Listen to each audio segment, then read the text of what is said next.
In the darkest blackness of human carnage and suffering, police, fire, and EMS intercede on behalf of mankind. God himself reaches out to those who suffer through their hands. Their service is a clear and unmistakable demonstration that God does not abandon people in the storms of life. Welcome, guys, and hello, everyone. Welcome to the Ogle County Peer Support Network. And here in the Post 1 studio, we have, to my right, this would be Chief Mike Lewis, and across from you is Deputy Chief Mark Lewis, and to your right is Battalion Chief Randy Leek. So, wow, we are top-heavy at this table, and fitting, rightfully so, and very fitting for our theme and subject as we are coming up on the 23rd anniversary of 9/11, which happened in 2001. I still can't believe it's been 23 years.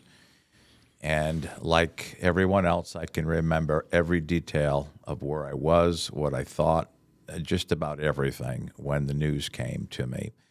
And, you know, there's a whole lot going on right now in my mind. And really what I thought we should do, just have a conversation, whichever direction this goes in, have a nice conversation. But we're going to ask Battalion Chief Leek to talk to us about his experience right after the events that took place on 9/11.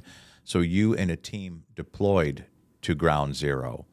And after you just kind of walk us through, and, you know, maybe we can ask some questions and whatever, we'll see what conversations come.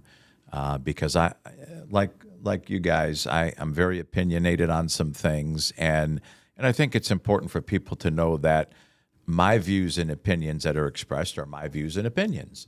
And so we're sitting around the table expressing our thoughts, our feelings, our views, so that we might be able to help people somewhere, somehow. And we'll just see where it goes and how it goes. And as I tell everybody, you know, when they listen to me preach, because I like to do that too, just eat the meat and spit out the bones. Whatever's good, just take it, and if not, throw it out. And then if you have any hate mail, send it to Chief Lewis. Yes. So that always works. So that Chief Lewis, yeah. So Brother Randy, just kind of walk us through. So 9/11 takes place, and when did you know that you would be heading out to Ground Zero? Well, it was later in the afternoon. I had gotten off shift in the morning prior to the whole thing happening. I was on my commute. I had about a 70-mile commute from where I worked, Career Fires Department in Aurora, Illinois, to home here in Byron. And I was on my way home when I heard the news of the tower being struck. And, of course, it was one of those things that you think, well, the Empire State Building had been struck by a plane in previous years. And it's like you think accident. Yeah. You know, somebody got off, it was accidental. And then when the second one, you heard of the second impact, it was like, oh boy, this is premeditated. Yeah. And of course, you get home. I couldn't get home fast enough then to turn on the TV, find out what was going on, because I know FDNY and the first responders out there, just like first responders everywhere, when everybody else is trying to get out, they're getting in, trying to make as many saves as they can and mediate the problem. Well, got home, glued to the TV, kind of watched the towers come down in disbelief, and shortly thereafter got a call from the administration in my department.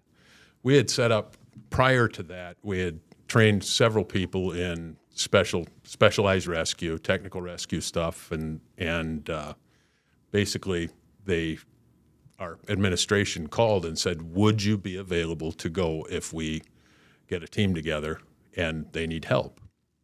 Oh, absolutely. Everybody in the country, if not the world, wanted to pitch in and help, you know, the city of New York and those people. But yeah, that was an affirmative answer, and spoke to my wife at the time about that, and talked to the kids, and later on that afternoon, we found out that things were getting in place as far as a local car dealer had donated the use of a rental van for the team to get out there. We six firefighters from Aurora. We teamed up with 40 or thereabouts firefighters from Chicago, and we kind of teamed up. And to kind of back up a step, there were several of us that instructed down at the University of Illinois Fire Service Institute. Well, we had several friends that were on FDNY, and we hadn't heard from them, and we were trying to keep those lines of communication open. Hey, what's going on? Do you guys need help? We'd do anything we'd have to. And finally, after several hours, a chief who ended up doing the operations part of the incident out there, John Norman, he contacted one of our people and said, yes, we need all hands. And they just kind of determined, he said, it's unbelievable. So we got things together. We actually left on the morning of the 12th and got out there late evening of the 12th. And by the time we got down to the site, it was early morning of the 13th.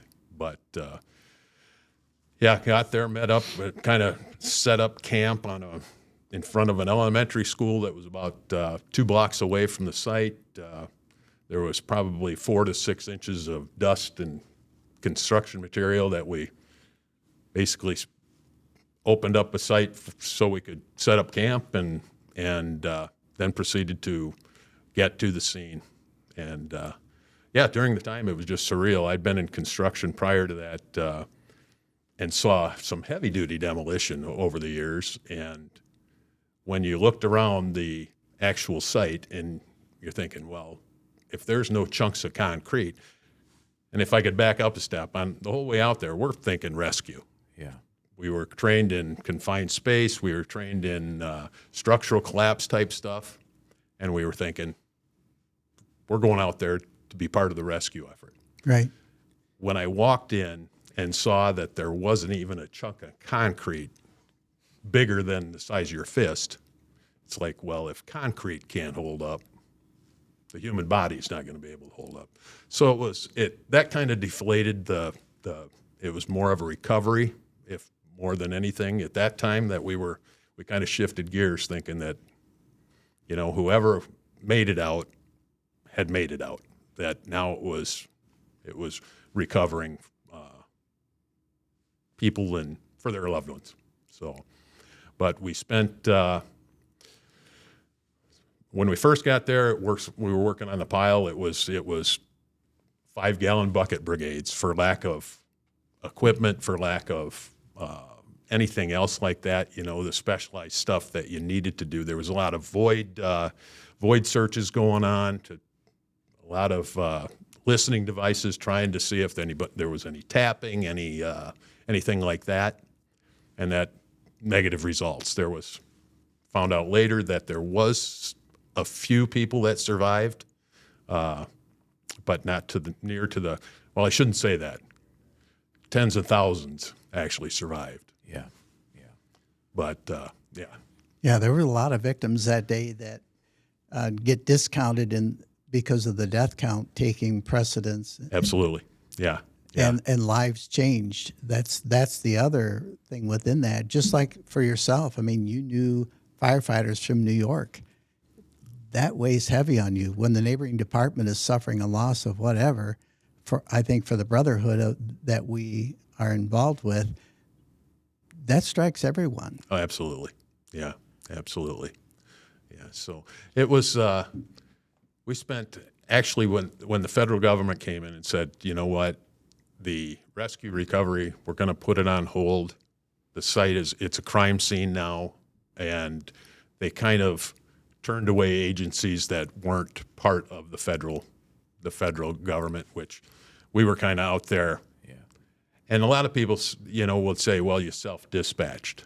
And that's kind of a bad thing in the fire service or in any emergency response, self-dispatching, at the time. But we were requested, and we were requested by one of the top officers at the scene. And so when you get there and see 100 plus stories reduced to a rubble 7 to 9, or a pile 7 to 9 stories tall, it's just unbelievable. You just look to yourself and say, how?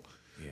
When you look down and you see the diamond plate from fire trucks that you're walking on, because everything's been silted in so much with the dust and the debris, and you just shake your head, and it's hard to even fathom. Well, you mentioned self-deployment there. I think that was one of the issues that New York had as a problem, really, was because of all the self-deployment. And for you, I would imagine when you responded, you had to have enough rations, et cetera, to sustain yourself, or you were going to be no help. Exactly. Yeah. We took everything we could possibly think that we'd need, and actually, the city of Chicago, they took a panel truck with as many things as they could stuff in it from their central storage. It was just amazing how, there again, the thought of preparation ahead of time really benefited things that way too. Yeah. So, but it was, of course, something that I'll never forget. And sometimes you want to forget some of the things, but you don't, and it's, but out of the tragedy that happened, so many good things came out of it too. So, I guess you can look at it good and bad. If you try and take a flight out of the airport, with the Patriot Act, it really strengthened things on that side and made things a little more inconvenient for the traveler. But, it's one of those things that we look at and you say, well, goods and bads, so. Yeah, there's certainly been many changes, and the purpose, I think, one of the goals or purposes for me with this podcast and this subject is, I know from a mental health perspective that you're never going to be able to forget. You're not going to unsee what you saw. You really aren't going to unfeel what you felt. And so we work hard to help people move beyond that and say, okay, well, let's not keep reliving this. However, on the other end of the spectrum, there are some lessons that we have got to remember. And I don't know who said it or exactly how it was said, but one thing that history teaches us is that we don't learn from history. And I see mistakes, the same mistakes, the things that are being made. Division is one of the big issues that I'm really concerned about, the division in this country. I would imagine, and just not putting words in your mouth, I would imagine you probably felt like you were one family working together. Didn't matter where you came from. That's exactly right. Okay. That's exactly right. Yeah, it's and there again, we've, you don't have the words to say to the members of the FDNY. Sometimes it was just a hand on a shoulder, let them know, hey, we got you, brother. Yeah. So yeah, and to see what's happened to our country now, where we are divided. Someone has been sowing the seeds of division and discord for a while. The wonderful thing from 9/11, and I always tell people that the wonderful thing was 9/12, where we came together as one. We were one. Yes. And amazing things happen when you come together. Amazing things, wonderful things, but yet horrific things take place when you are divided. How's that saying go? It's in the Bible. A house divided against itself cannot stand. Exactly. Yeah. A marriage divided cannot stand. A company, a family. Right. Fill in the blank. Yeah. Fill in the blank. Yeah. So one of the goals or one of the purposes here is to foster a spirit of unity and to just being together. We are the Ogle County Peer Support Network. We are peer support for police, fire, EMS, corrections, dispatch. We are peer support, and there is no distinction. let's draw lines here. No, we're all in this together.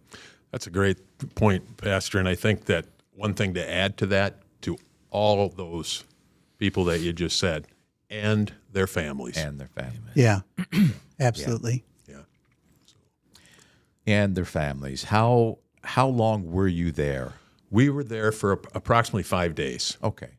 And like I said, then that's when the federal government shut it down and said, you know what, anybody that's got that non-essential word, from the last thing that came along, but anybody that's not non-essential, that's not federal government or part of that, their deployment, we're gonna relieve you now. So it was, that was one of those things that it was tough to do, to turn around from it, but The job's not done.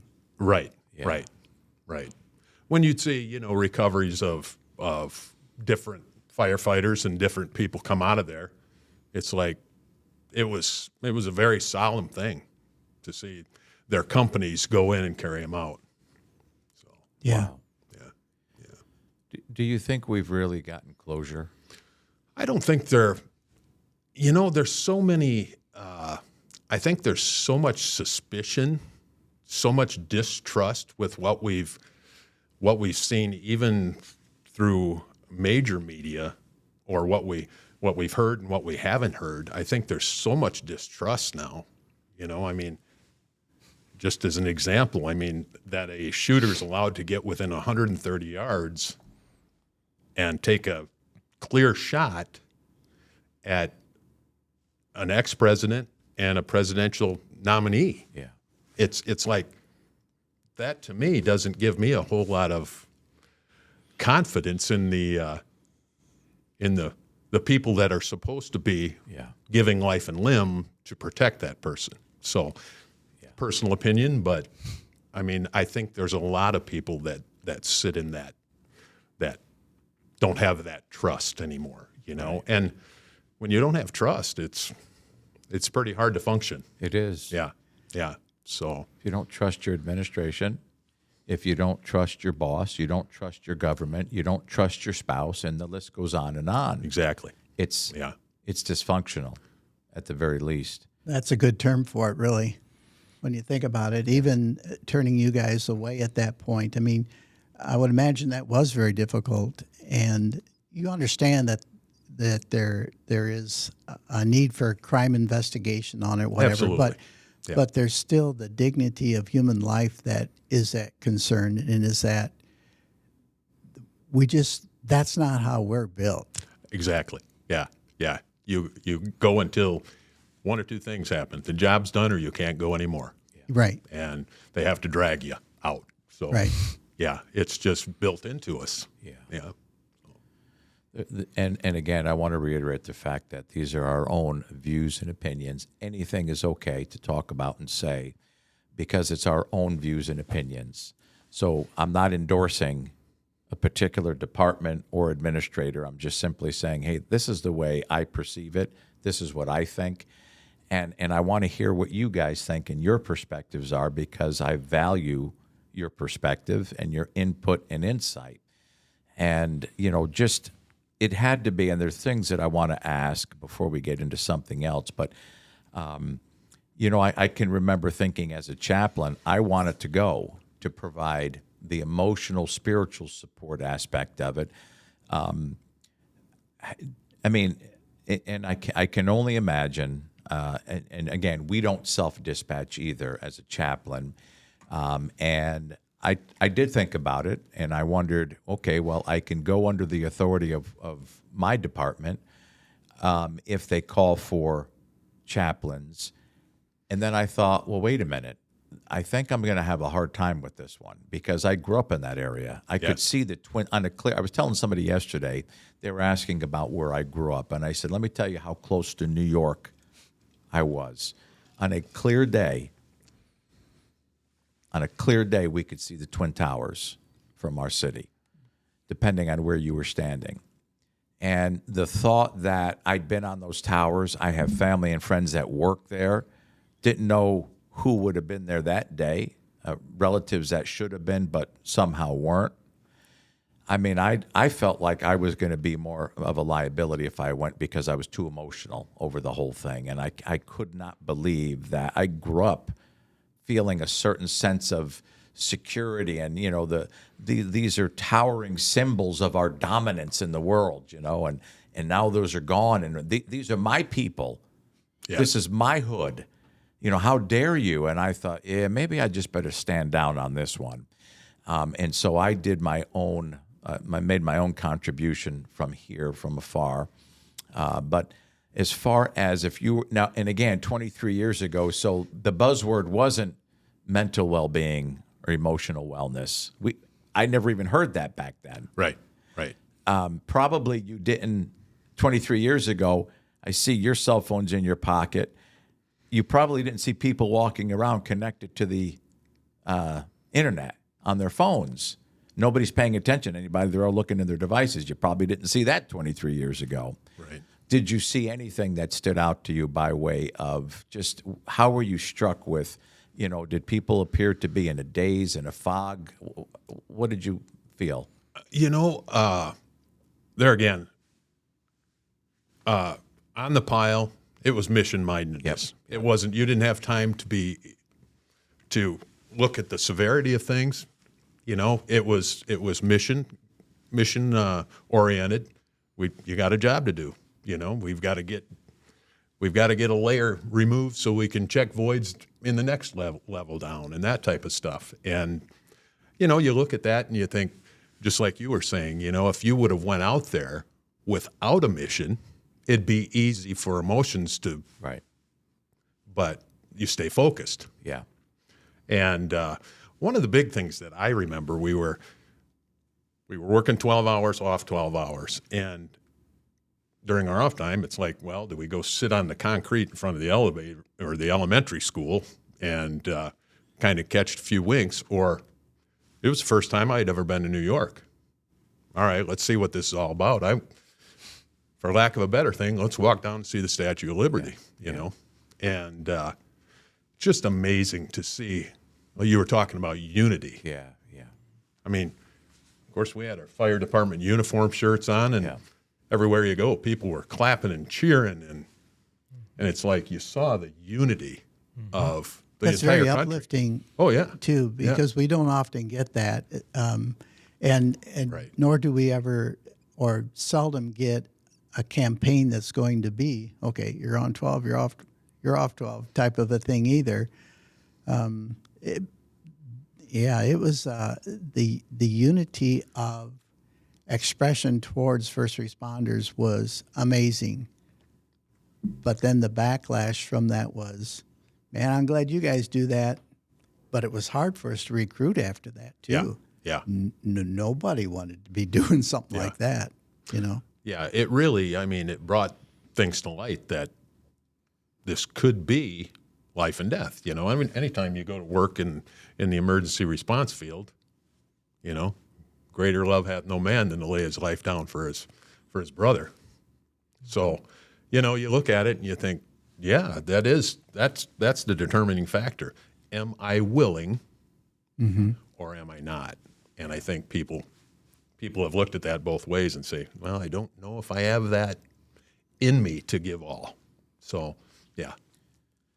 Somebody did give all. Father Michael Judge, the fire department chaplain, who the iconic photo of his body being carried away in a chair by first responders, he would forever be known as Victim 0001 because his was the first intact body to be released from the scene. And I understand that he was carried back to his church and laid at the altar. There's much that I want to say about that and share some insights and perspectives, but I think it's important that we circle back on something first that you said. If you have a mission, that's the difference maker. Mission-minded. When a mission is not clearly defined, did you do a good job? Did you feel like, well, we did good, we can go home now and rest easy? Or did you feel more miserable? Mixed emotions, I'm sure. How important is it as you as an administrator, as a boss, as a leader, to make sure that the mission is clearly defined and understood? I like, obviously I get it. At the end of every shift or the end of every tour, our mission, boys, is for you to come back whole and safe. It's more than that. Yes, ultimately we want you back home safe. But what are you doing while you're out there? Right. And today we're living in a time where I am privileged to hear a lot of stuff from a lot of people, first responders who just need a place to vent. And a common theme is that we don't even know what we're supposed to do anymore. I mean, are we supposed to play nursemaid? Are we supposed to be having pizza parties and making everybody feel welcome and valued? Or what are we supposed to do if you're a LEO, law enforcement officer, if you're a deputy at a sheriff's office? What is my mission? Firefighter. Well, is it always clear cut? I'd like to think if you have somebody who needs CPR, well, you jump in there and you do CPR. Let's try to get this person back. But we're in a time now where it's not always that simple. We want to be a trusted voice. Anything goes. We should talk about anything because, heck, people are thinking their own thoughts, aren't they? Absolutely. Absolutely. So let's be that trusted voice. Let's be that valued resource. And let's articulate maybe what a listener is thinking and wants to say but doesn't have a microphone in front of them. And I mentioned Father Michael Judge. I have a picture of him in my office in a frame being carried away from the scene. I want to read a quote to you from a Lieutenant Tom Fleming from FDNY. And Father Michael was extremely well-loved, well thought of. There's so many things I want to say, but I think this might help a conversation in an area. So let me read this to you and then have you guys comment, because Father Judge was the chaplain for the fire department, and he took it very seriously, as do other chaplains that I know. We have, you have a very large department in New York City, not only of fire, but EMS, of police. I mean, multiple thousands. It's a community within a community. In the city of Chicago, how many firefighters and their families, active and retired police officers. So the role of a chaplain is pretty significant, and it's highly valued. And very misunderstood by a lot of administrators. Absolutely. And I hate to say this, and you guys know I'm not trying to be a stinker when I say it, but it's the small-minded view that criticizes what the chaplain does. It's the small-minded administrator who pokes fun and complains and, all you're going to do is just stand around and do nothing. Well, that's because you don't understand my role. Listen to this quote from Lieutenant Tom Fleming. And while he was saying this, they were talking about Father Judge, and they had just showed his flag-draped casket with his fire helmet on top. And then Lieutenant Tom Fleming says this: "This is one of the few jobs where religion is part of it.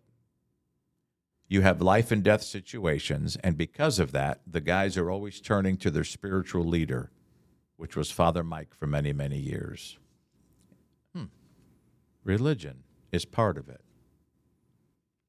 Somehow or other, I don't see that flock in New York City at that time kicking up a fuss. Well, Father Mike's violating our civil rights. We got to separate church and state. No, we want. I heard one firefighter say this.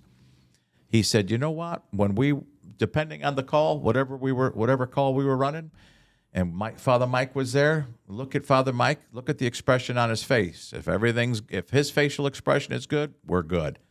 But that day, there was something different about Father Mike's facial expression, and we knew, uh-oh." What do you think about this quote that this Lieutenant Fleming said? Well, as long as we can voice opinions. We can and should. To me,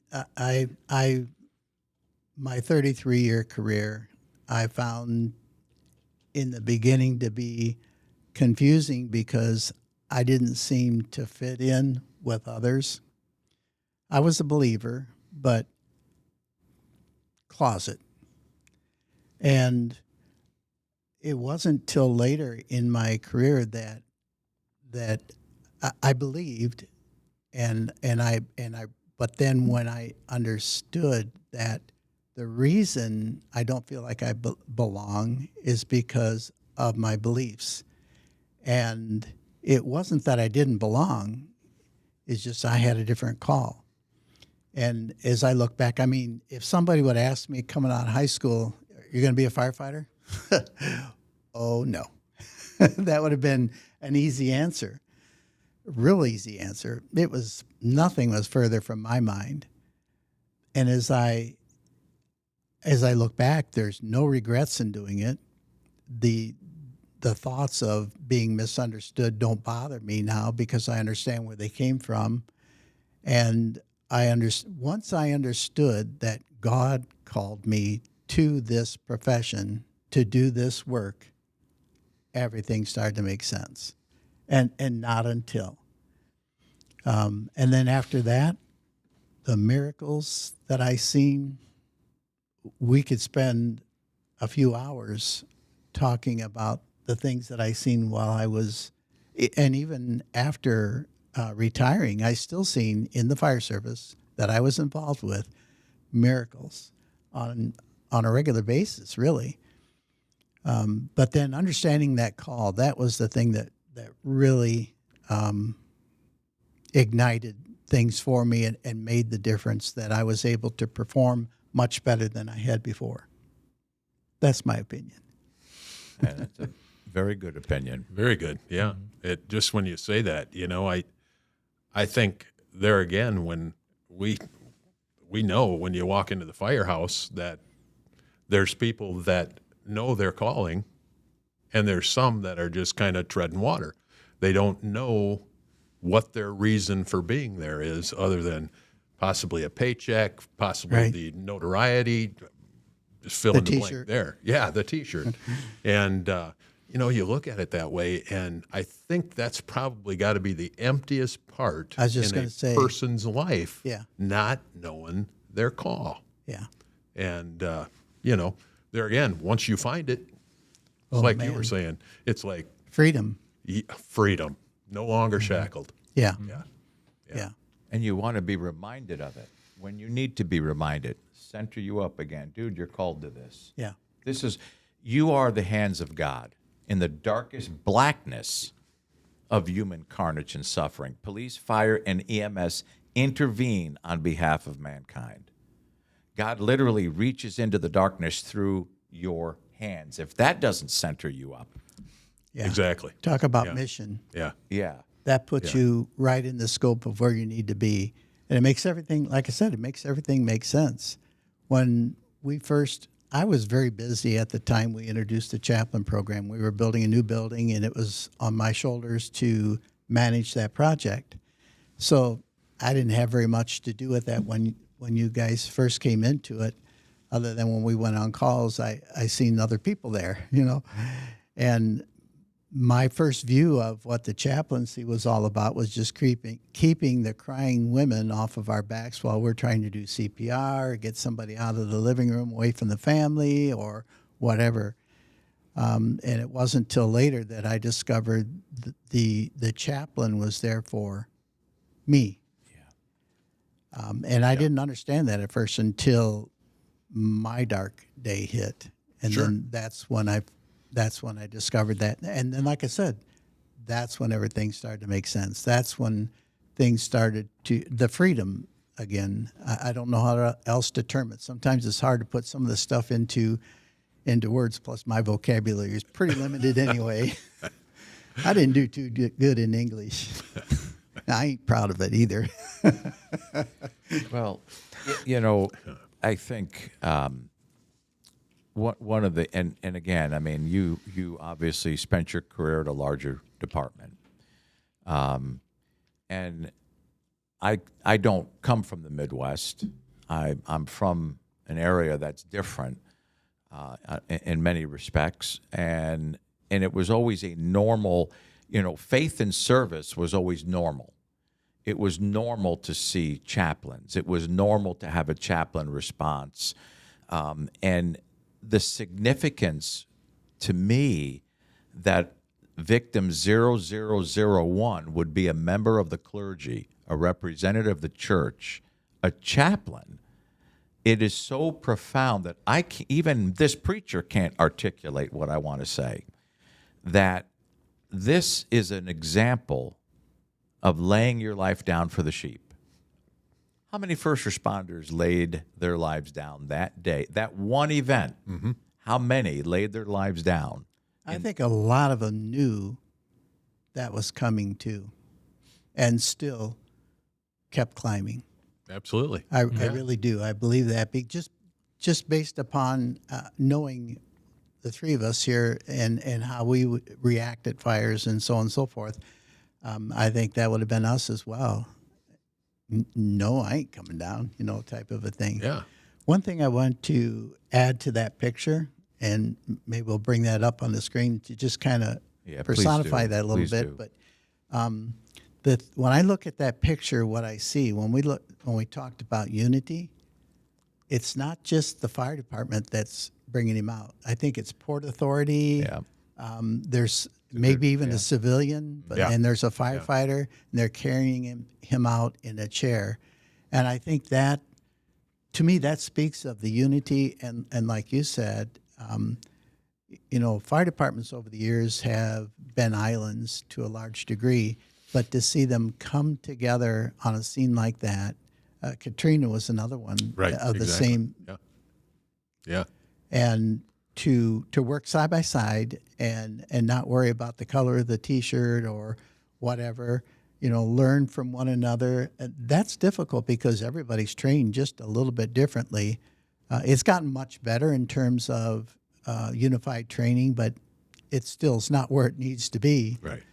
But that unity that is expressed in that picture, every time I look at that, I just am just enamored by that, the feeling that I get from that, even though I wasn't there, even though, we had our own things going on back at that time with 9/11 changed our department and what we needed to do and how we needed to work, but we needed to work within our whole county at that point. Yeah. And there again, you talk about change for everybody. I mean, from young to old, you look at how everything changed that day. And, I wasn't around for the Pearl Harbor days, but I'm sure it was a lot like that, at that time that. Yeah. That unity feeling, that the patriotism. Exactly. That whole thing, all the songs that were developed from that Toby Keith and Alan Jackson, some of those that come to mind. And it was stirring. It really made a big difference. And then the federal government said, okay, this is opinion again. All right. Yeah. Everybody got that? Absolutely. The federal government shut that down. They said, whoa. We can't do any more of this kind of music. We got to shut this off the airwave because we got to heal now. We got to get everybody so that you're not looking at somebody with a towel in their head and thinking they're the bad guy, And I understand that not everybody and not everybody that looks like me is a good guy, Right. Type of a thing. But that was they shut it down, I think, purposefully. Again, opinion of my own. And that's when the diversity began. And they've just kept that going and going. Well, once again, a house divided. Yeah. Right. Yeah. And we can see that in our country right now. Absolutely. That's not a secret. Yeah. And if somebody doesn't see that, then, well, they're not looking. Yeah. We're not pushing religion off on people. But what we are saying is that for the good of the nation, for the good of the people, for the good of the people in our charge, under our care, we have to come together, church and state. Have to come together. That's what that picture, that iconic photo shows me, is that here's a chaplain, a member of the clergy who was deceased was killed at Ground Zero.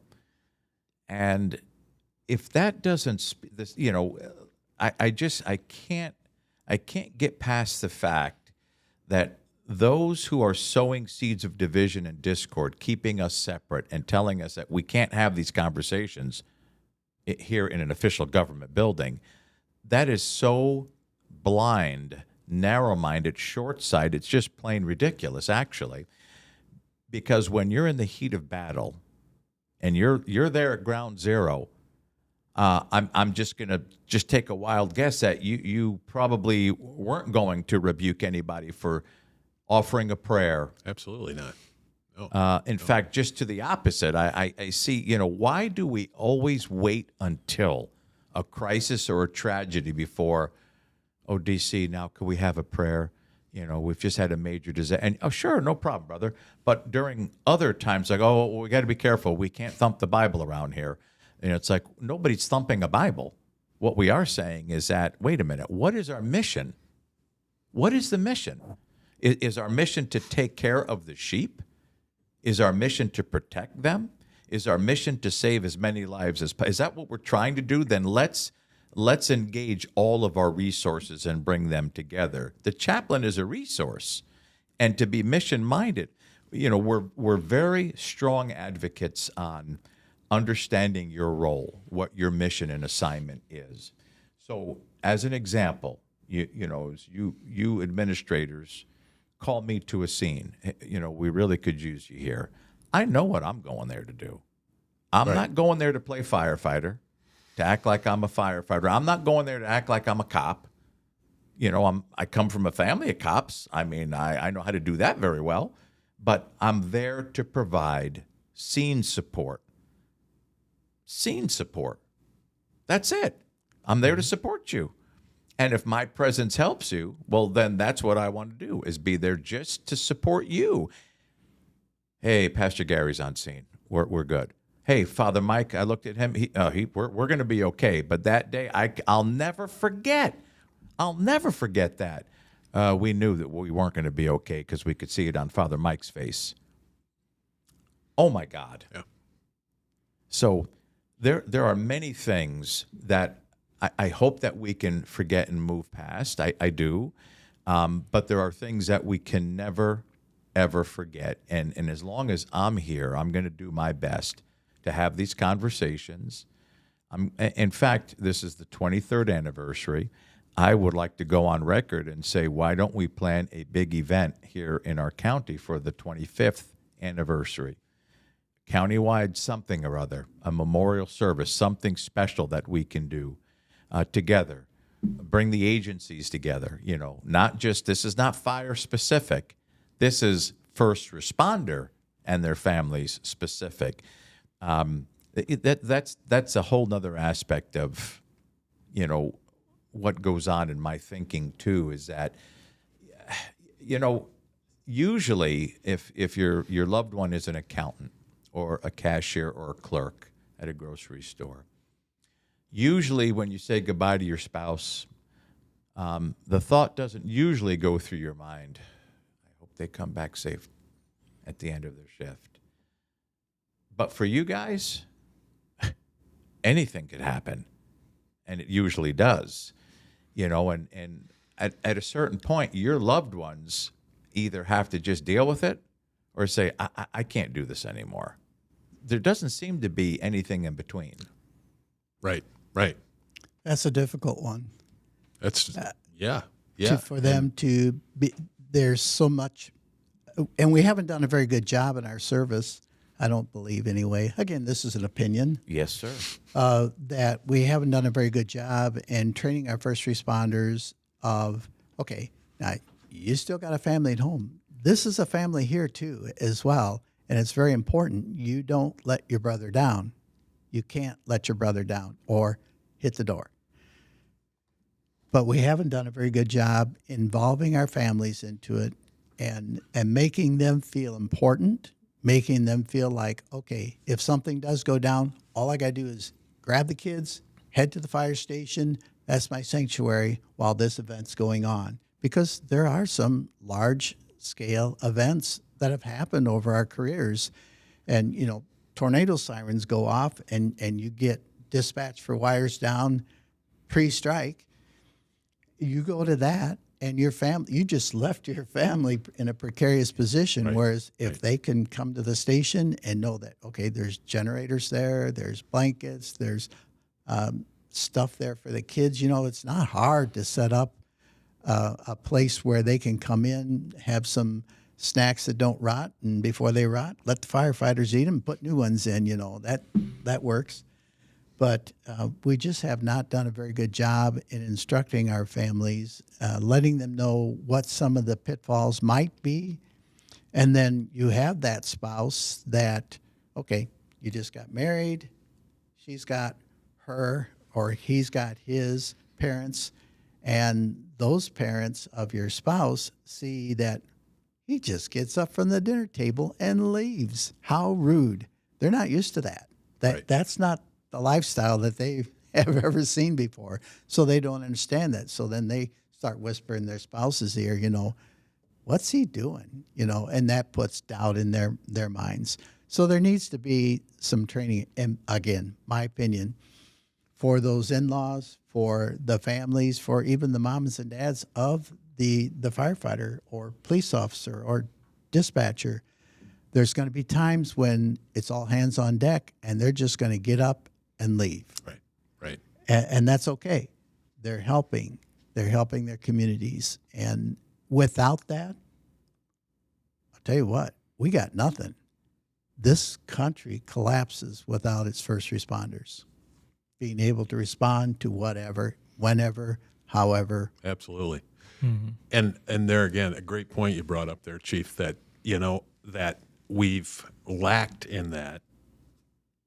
I'll raise my hand. I was very guilty of it, where you didn't know the means to convey that to your spouse, that, Right. That, hey, this is not that you're not important, but this is mission right now, and you'd walk away from that without ever explaining, and then just leave that question. Well, I guess me and the kids aren't that important. And then come home from a long event and collapse or not being able to engage with your family because you're still filing stuff away that you've seen that needs to be filed away. I mean, it's an important process that we go through mentally after a scene like that, but there's no room for family in that. And that sounds maybe selfish, but we're doing that for them because we need to come back the way we left. Well, and you can't shut the engine off, hang your gear up, and go home and be of any value or any substance to your family. You need that, and it can be hours. It can take hours. That's why it's good that we have to put our apparatus back in place, that we fuel them up, put the hose back on, make sure everything's tidied up, double check everything. And it takes time. And it's good that it does because now we're working with our brothers and sisters that went out on the scene with us. That's an important part of the equation that sometimes is overlooked in terms of, okay, he said it'd be just a little bit. We're getting home. We're back to the station now. We'll be home as soon as I can. Well, set your watch for a couple hours and then don't fret. Well, and I But think that's hard. And I think that education for the spouses and for the children. And the grandparents, parents, Yes. parents-in-law. Yes. Yeah. Because like you said, this behavior, if you're not involved with it, if you're not multi-generation first responder, you don't know, you don't understand it. It's like, wait a minute, we've been planning this birthday party for a full Right. year, and you're leaving us. It's Christmas. We're getting ready to unwrap gifts, and you're going to pull out on us and leave the kids sitting here? Yeah. Or what do you mean you have to work shift on Christmas again? Right. You We know, did I mean, last that's year. The way Or things work so-and-so out. got sick, and now I got to go in. Can't you just take it off? You just take it off. Yeah. Well, the other side of that too is me growing up. Both my parents worked in the fire service, so I didn't know the other side. To me, it's always been normal. I didn't know what to convey to my wife because I didn't know the questions she may have, because to me, when the tone went off, everybody did something. Yeah. Whether that was getting in the van to go with mom to take pictures or whatever, or riding with you to, God only knows what we were going to do. But so there was always something. We never had that. Yeah. I wonder when they're coming back, because you were part of it. That was just normal. Whether that was going to the fire station to sitting in the lounge and waiting for the trucks to come back. There was always something going on. There wasn't ever just sit and wait. And and looking back on it now, that is a tremendous comfort for the first responder to know that their family is there. It allows you to do your job. If you have to be thinking that, that's dangerous. That puts you, the first responder, in a dangerous position. I hope she's not mad. I'm missing this. Yes. I'm missing that. Yeah.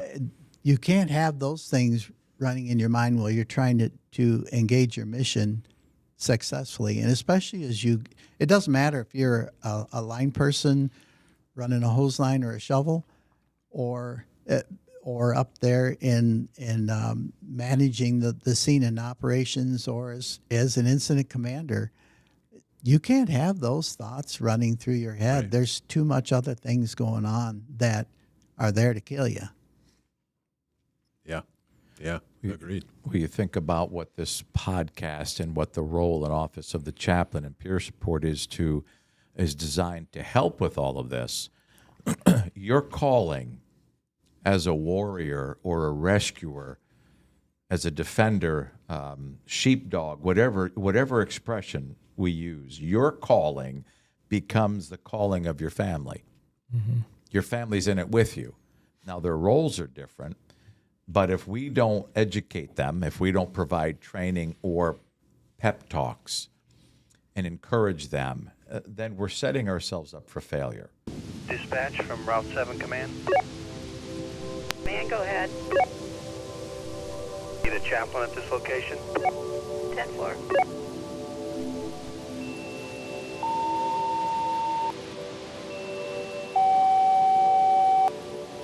Attention 3392. 3392, you're needed at the 8000 block of Route 7. Multiple vehicle accident. Please acknowledge. 3392 is en route, 8000 block, Route 7. 10-4. In the darkest blackness of human carnage and suffering, police, fire, and EMS intercede on behalf of mankind. God himself reaches out to those who suffer through their hands. Their service is a clear and unmistakable demonstration that God does not abandon people in the storms of life.